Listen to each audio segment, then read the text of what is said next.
a lot of times for people, quite frankly, it's their music. You know, it's the music that they listen to, the artists that they care about, and they're like, whenever I was in a bad place, I could just put on this album, or I could just go to a concert, and I still say, okay, I feel okay for a little bit.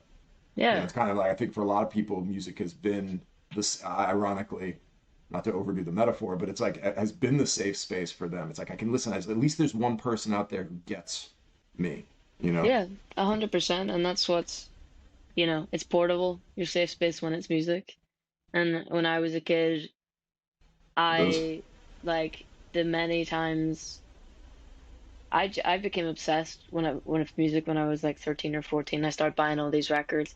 And I think what got me, because I'd had my upbringing was a lot of music around the house, there was guitars and stuff, but my end that felt like personal to me was in school.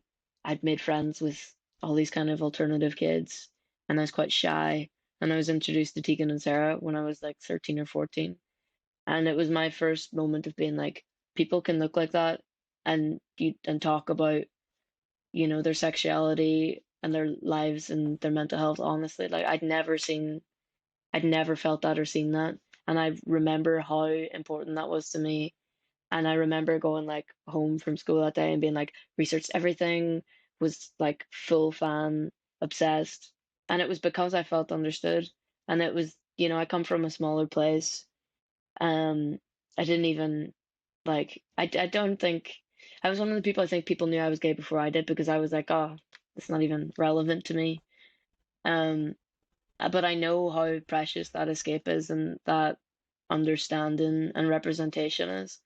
And for me, whenever I publicly said that I was non-binary, that was so much about that because what it meant to me was like, what as a kid, what that meant to me was priceless. And if I could do that and be honest about it for anyone else, I didn't want to hold back from being that person, you know? Yeah.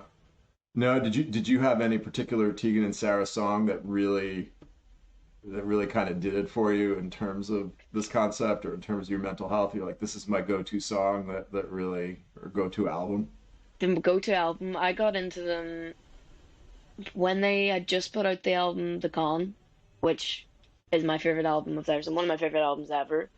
And the whole record is really about it's very personal and it's a lot about mental health. Like one of the main songs is The Con itself, which the chorus lyric is nobody likes me even if I cry.